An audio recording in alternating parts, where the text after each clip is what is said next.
All right, on today's episode of Locked On Avalanche, only a few games left in the regular season, so we will look into the playoffs and what concerns do the Avalanche have for these playoffs. We'll talk about that and an emotional Gabriel Landeskog. Get you right in the feels, Kyle. So let's talk about that. New episode of Locked On Avalanche coming at you.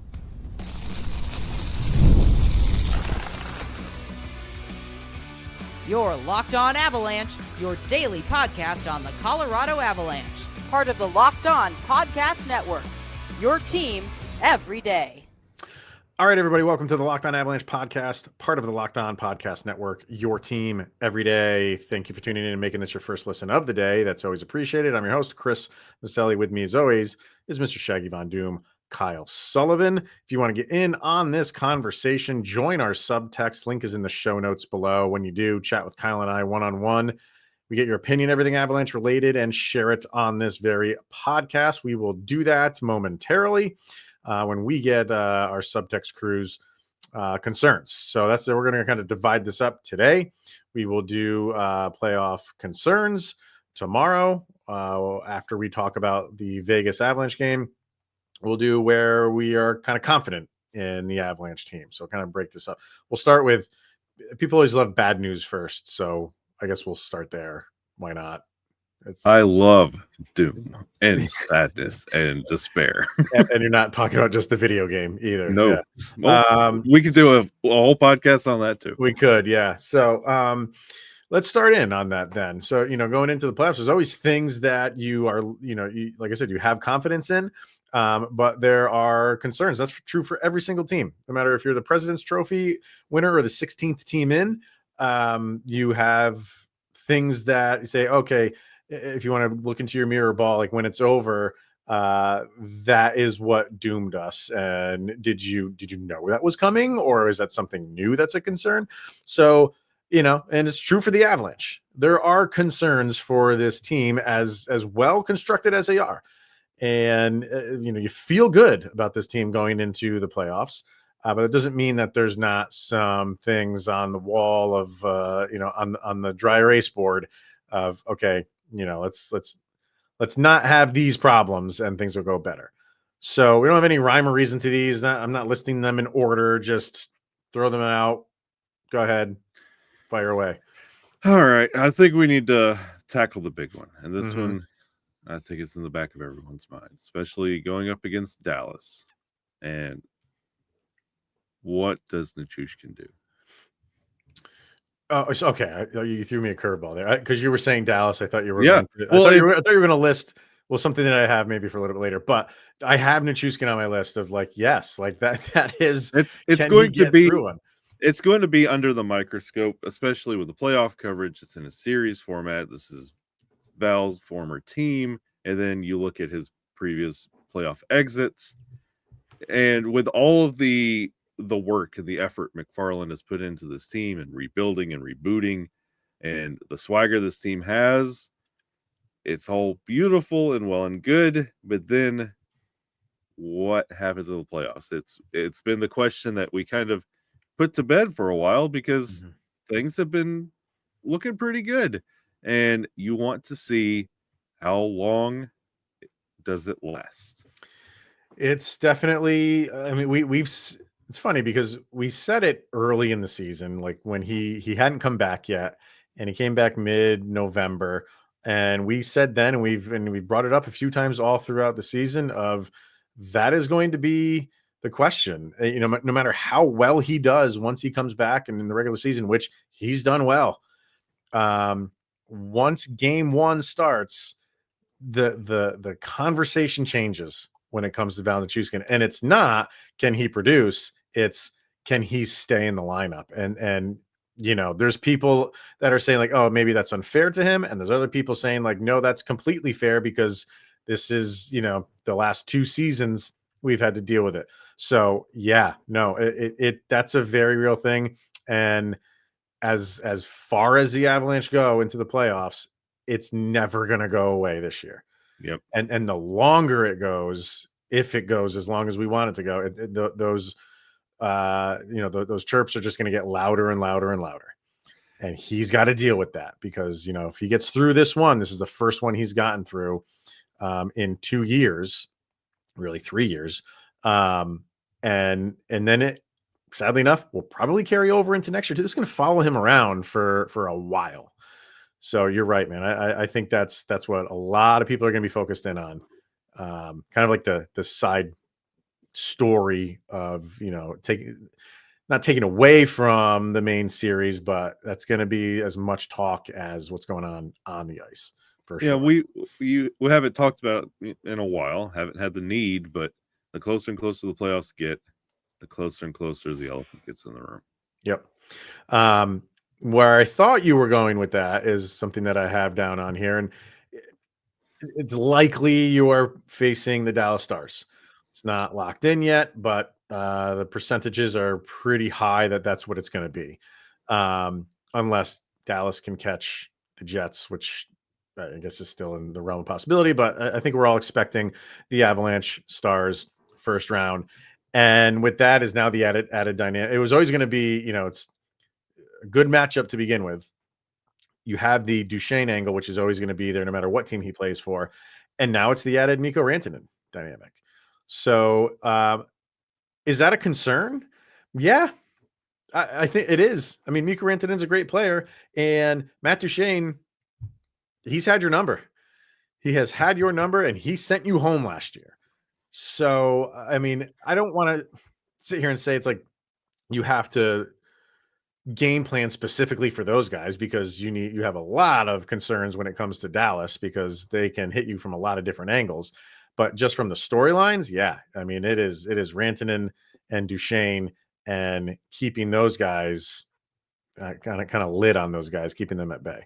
Yeah, and see that's the thing that kind of scares me too is Duchesne right now is a more dangerous player than like Mikko as of late. He's been kind of not He's been there a few years. He's more comfortable there right now. Yeah. But yeah, that's the thing. Like in the regular season, currently this year, Mikko in a Stars jersey, it's just been weird. But when the playoffs hit, that's a different animal. And what Mikko do you get when it comes playoff time? And then of course that Duchesne guy. He's got this vendetta against the Avalanche, and it's going to be an emotional, and I mean it's going to be punch for punch in this first round. So you're going to get in the playoffs. You're not going to have a favorable matchup. So you've got to hit these playoffs fighting. And what do the Avs do with that? Like there's some supercharged emotions and some bad blood for Dallas when they face Colorado. Colorado just, they see every opponent about the same. It's just do what you have to do. And I'm curious how the Avs will handle that in a series type format. Mm-hmm. No, you're right. Many others you got? Yeah, good. It's. I want to see the Avs, and you've been kind of hoping for it in this quote unquote garbage time. You wanted to see them flip that switch, and you've been seeing a lot of blasé, just kind of effort and turning it on late and getting the job done. Can this team turn it on? Like they can. Sure, it's there, but can they do it in the playoffs against a favorable opponent in Dallas with all the emotion and all the swagger and going for like their favorable team? They have cup aspirations. The Avs, this is business as usual. Like, can they shake off business as usual and get back hungry, playoff hungry? Right. That's the thing. I think that kind of goes in like hand in hand with something I have down in production from new guys and guys that in the playoffs don't match what they've done in the regular season, namely Martin Necas. Like he's been great since he's come over here. If you look at his numbers in the playoffs with Carolina, they dip. So you can't have that. Like they rely a lot on him. So and is that just a Carolina thing? Who knows? We'll see. But someone like him, just the new guys in general, how do they play? It's kind of like how we're talking about Mikko Rantanen with Dallas.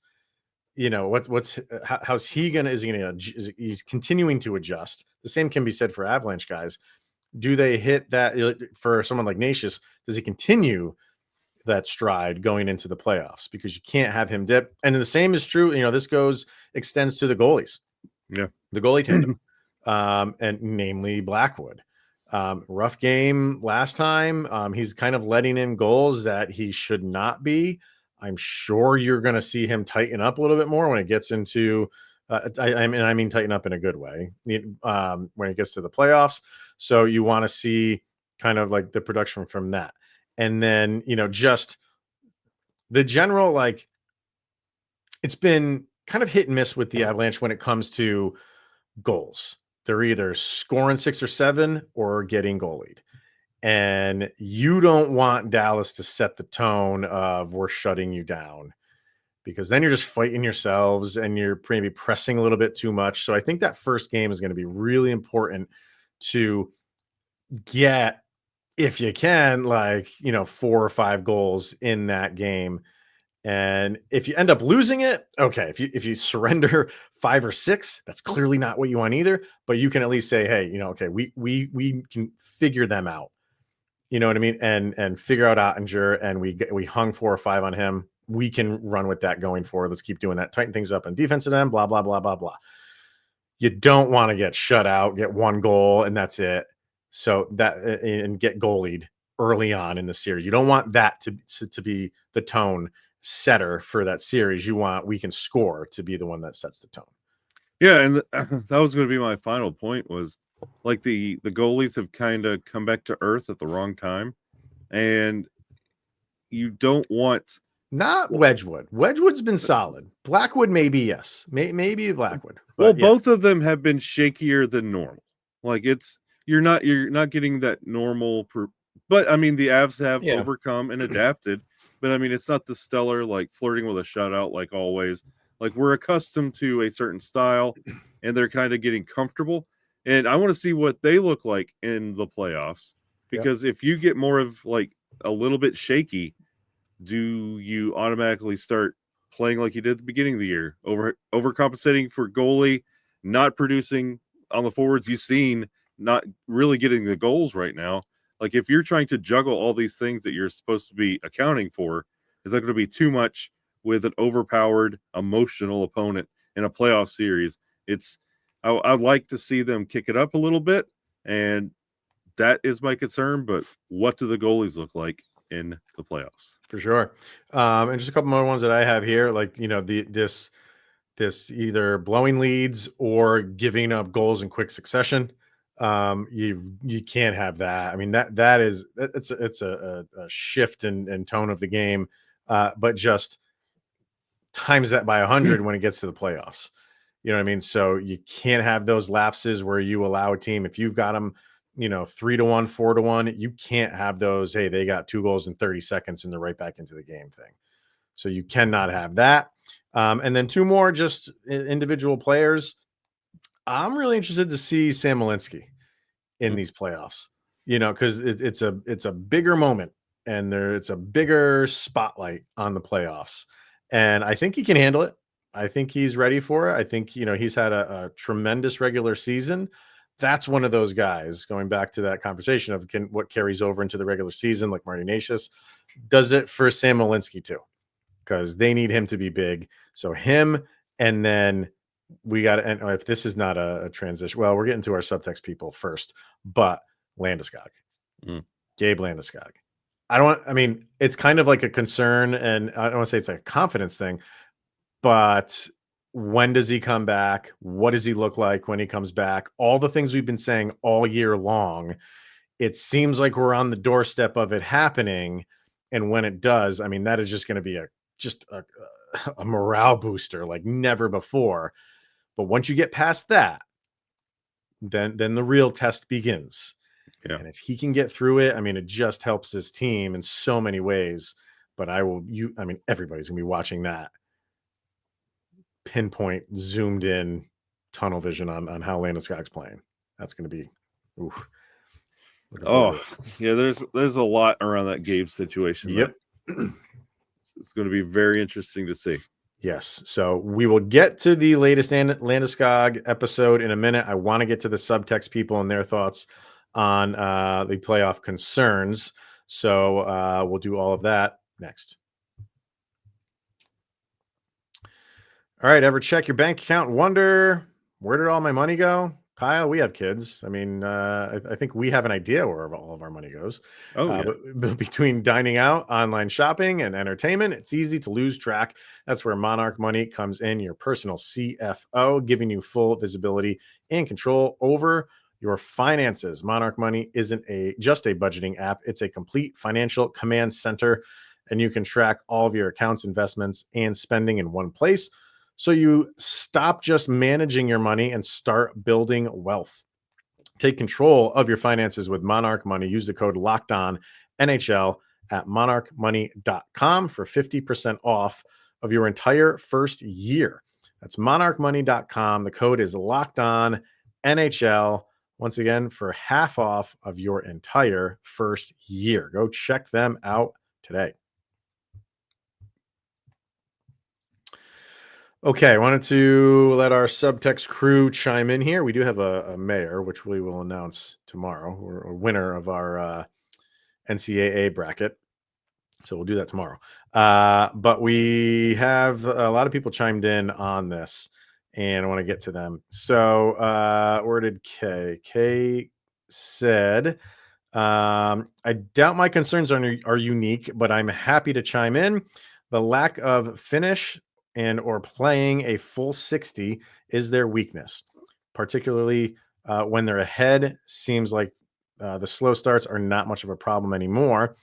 Sometimes it seems like they believe that talent will win over effort and slack on their intensity. This never ends well, and they know it.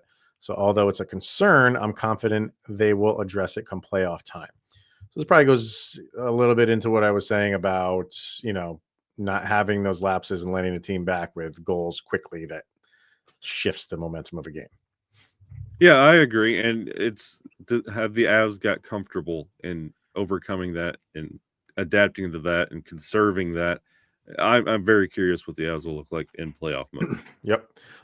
Mark says concerns. One, I don't want to take away the effort they put in, but sometimes I feel like Blackwood and Wedgwood will stop everything, and this leads to some careless efforts in our zone.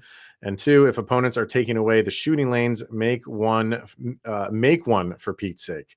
Knock some people around, get physical, play harder every minute that ticks away for the entire 60. That's 2 in a row of playing entire 60. And you'd have to think, like, if you're Jared Bednar, he doesn't really, and he said this before, like he feels like his guys know what he expects of them.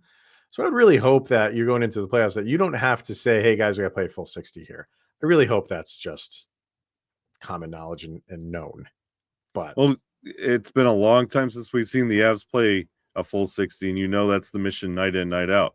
So with higher stakes, you expect that to crank up. But I get the concerns. Like, you haven't seen the Avs play a full 60 and they managed to survive, but it's a lot tougher in the playoffs. Yep. Cody, I'd say being overconfident is a concern because it seems like they don't expect the other team to punch back when they do, or when they do, they look caught off guard, and now the game is tied. In short, play a solid 60. There's another one. Yep. And who cares if you score 5 or 6, because a 2-goal lead isn't as secure as it was 5 years ago. I don't even know if it was a secure 5 years ago, Cody, but I get what you're saying. You could lose it in 30 seconds. Exactly. Yep. McKinnon 29 had one word, and we talked about him. Nichushkin. Yep. That's all he wrote down. So, and Tanner says consistent depth scoring and defense. Need our third and fourth line to be strong, which they are, but we need a goal from one of those lines in most playoff games if we want to make a deep run.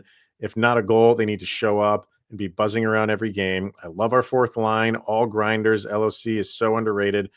Defense needs to lock in all game long so we can hang Blackwood out to dry. So we can't hang Blackwood out to dry, lacking basic fundamentals. Also, Girard needs to get physical. So many times on the boards, he moves his body and pokes at the puck to avoid contact.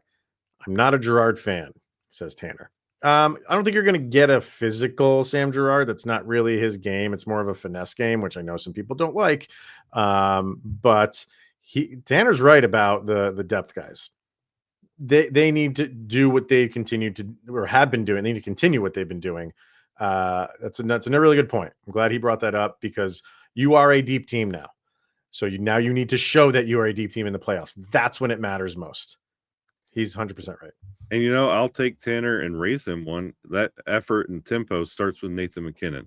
Mm-hmm. And he's been kind of comfortably quiet as of late. He's got to go out there and set the tempo. Mm-hmm. And then finally, Vargar says he's got 3 concerns. Marty Nasius never shown up in the playoffs when it counted. He's been an outstanding regular season guy, but the pressure has gotten to him. Blackwood has no real playoff experience, so it remains to be seen if he can provide stability and will Nichushkin be with the team through its run. I think those are all 3 very good concerns from Vargar. We kind of touched on them, but so yeah, he's right. He's right. Hey, you don't know until you find out. You don't know until you play. Yeah. So, and maybe some of these will, I don't think you're going to get 100% one way or the other. Some are going to work out. Some are not. That's the beauty of the playoffs. So it's right around the corner. Can't wait. Best time of the year. Away we go. We'll see how round 1 goes. So we mentioned Gabe Landeskog a few times, and the most recent episode of A Clean Sheet came out on Sunday. We didn't get to talk about it yesterday just because it was a busy episode. But this was a good one. Another good one. This series is turning out to be excellent. One more to go, but we got to talk about episode 4, and we'll kind of touch on the game with Vegas as well. So we'll do that next. All right, you just realized that your business needed to hire somebody yesterday, and how can you find amazing candidates fast? Easy. You just use Indeed, and when it comes to hiring, it's all that you need. So stop struggling to get your job post seen on other sites. Indeed's sponsored jobs puts your post at the top of the page and helps you reach the right candidates faster. So you can speed up your hiring process with a $75 sponsored job credit. Just go to Indeed.com/lockedon right now and support Locked On Avalanche by saying you heard about Indeed on this very podcast. Terms and conditions apply. And if you are hiring, Indeed is all you need. Okay, so episode 4 out of 5 for the Gabe Landeskog Clean Sheet documentary series, which I've heard there's still a camera crew following him around. So we might be getting either a season 2 or maybe a bonus episode or 2. I don't know yet because we don't know what it's weird. Like we know what the ending is, but we don't know how it's officially going to end. So I'm interested to see if there's another episode or another season, because a season 2 would be awesome of him actually coming back, and that would just be phenomenal to see. But that's like the happy stuff going on eventually, hopefully. What you got in 4 was more of what you've been seeing, and another setback. This episode brings us up to opening night this season, so 2024 this season. And we'll get to that in a minute, but leading up to it, like one thing I've always wanted to know, how does Cale Makar feel about all of this? Because it was his unfortunate skate that got Gabe. You know what I mean? And you've seen the play many times. He's battling and he kind of loses his balance, and his skate it's just incredible how something like that can happen just randomly in the sport of hockey, but it happened. And I also find it interesting that if that was another player's skate from another team, that guy would be in the Colorado Avalanche fan base doghouse for the rest of his career, even though it still would have been an accident. And I understand that.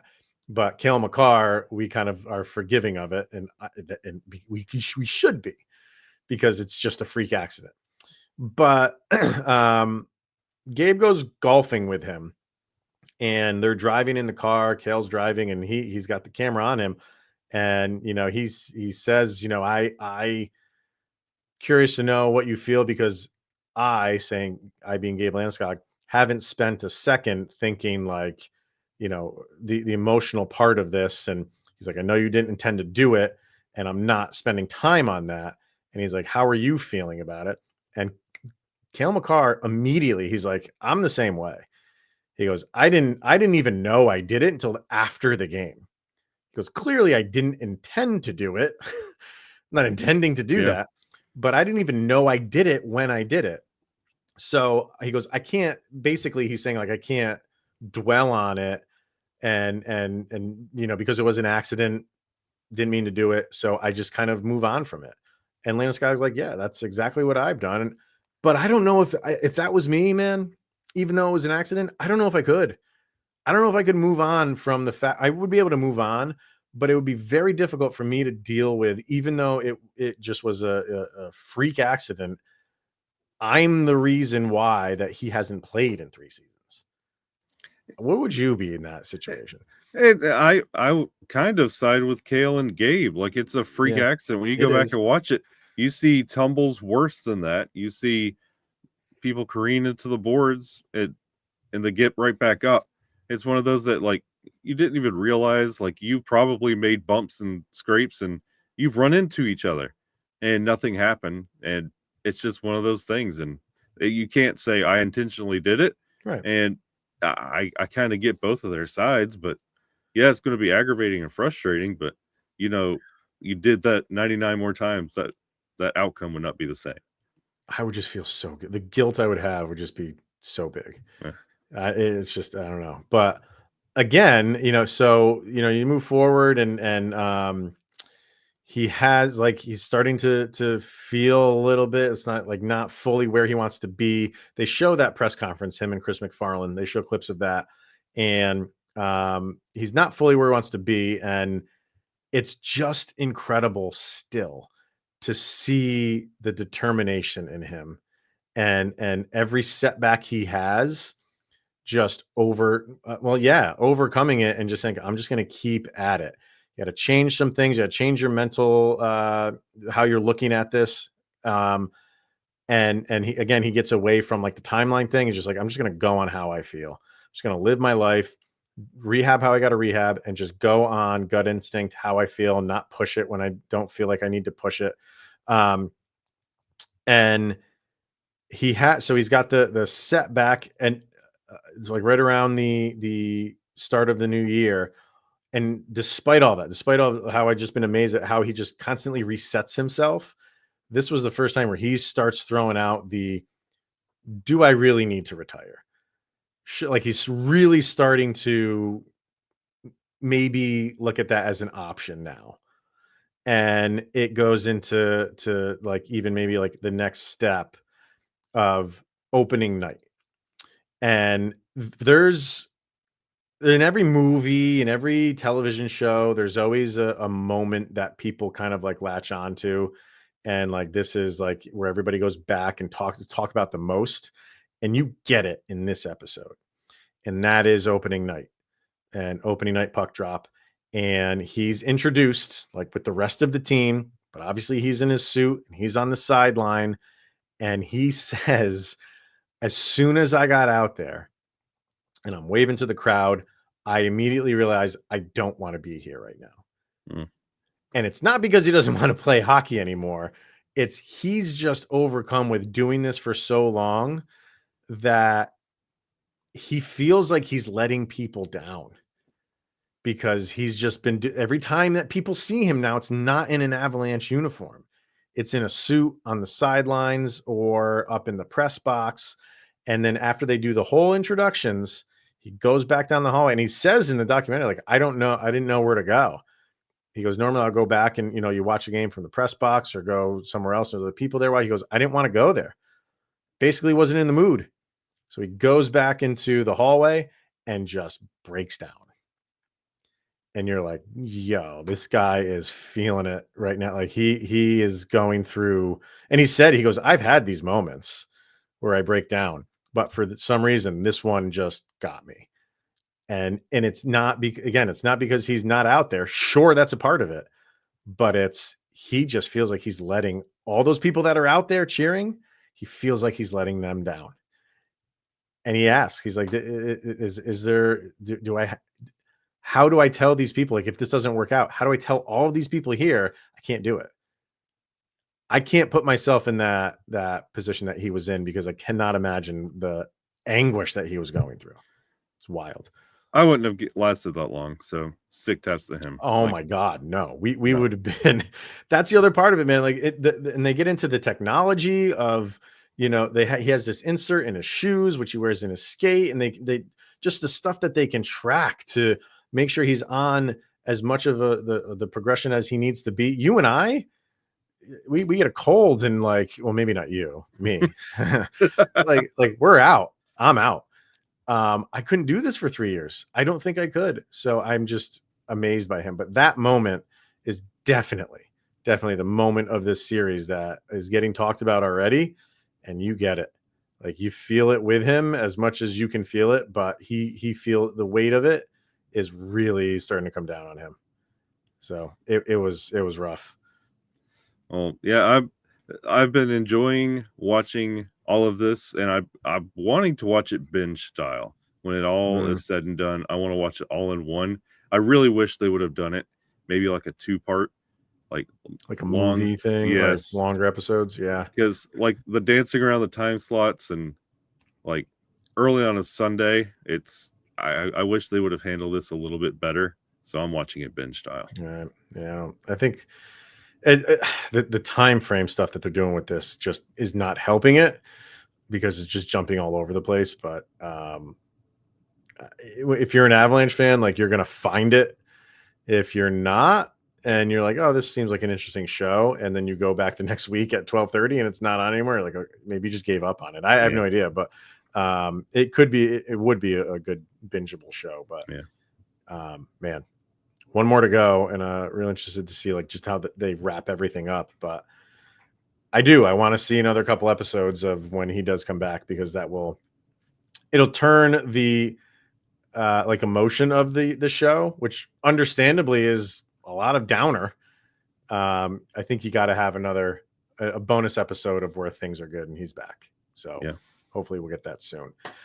We know he's not going to be back for this Vegas game, but what are we thinking for this? We'll just talk about this quickly, because I mean, sure, the Avalanche have a playoff spot locked up. Obviously Vegas does too. But for the Avalanche, it's just keeping your seeding. So what do we think for this game? It's tough to kind of decide or predict where games are going to be this late in the season. But the Avs still have stuff to play for. So what do you think? This is going to be a true test, especially after that very lackadaisical effort against St. Louis. The Avs have to come out and they got to hit the ground running and play a clean. I know we've said this many times. The subtexters have too. You have to play a 60-minute game, and you have to play it clean, because this Vegas power play is the #1 power play in the league. They rank 24th when it comes to the penalty kill. So if you get that opportunity, you cannot just cook that puck for the entire power play. You've got to utilize and capitalize every opportunity you're given. This is a game where you really have to refine your playoff attitude and mentality. And if you let Vegas run all over you, it's not what you want. You're really trying to build some momentum for the playoffs, and this is where it has to start. I'm curious to see how Vegas plays this, because here we are talking about, what do the Avalanche have to play for? And I still feel like, it's the seeding part of it. Vegas has things a little bit more in hand in their division. But they're kind of the same thing. Like, they're comfortable, but it's not locked up yet. I don't think it is. The last time I looked at the standings, I think LA still theoretically could catch them.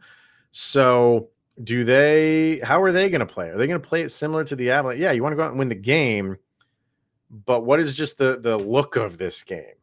I don't know if it's going to be two teams going all out. I don't know. I just don't get the feeling that it will be. I think both teams are going to try to win, but win this game differently. It might be a more open game than we're used to, because I don't think you're going to get a lot of hard hitting. I think both teams want to be healthy going into the playoffs, and just play it that way. So I'm curious. I'm curious to see how this game plays. It's tough to predict this thing because I don't think you're going to get a regular Avalanche Vegas game with 4 or 5 games left to go in the season. I just don't think you're going to get that. Yeah, you just hope you play a clean game. You don't fall for the traps that Vegas usually lays, and don't allow yourself to get goalied either, because that's a trap that Vegas will lure you into. Play a good, clean game, and do not allow special teams to dictate the flow of this game. On subtext, we got Vargar says 4-2 Vegas. Mark says 5-2 Vegas. So let's see who else we got here. This is Landon says 4-2 Avs. Tanner says 3-4 Avs. They get a bounce back win. Madam Battleaxe 3-2 Avs in overtime. No, every game is in overtime. And let's see. I think we can beat them 3-2, says Cody. And Shorzy says, I abstain from predicting as I seem to be bad luck predicting wins. So appreciate that one. Oh, thanks, Shorzy. Appreciate that a lot. And Kay said, and this is good too, because she said, I just read that everyone injured has potential to play. So my hope is Natius is back, power play buzzes, and we get a feel-good win.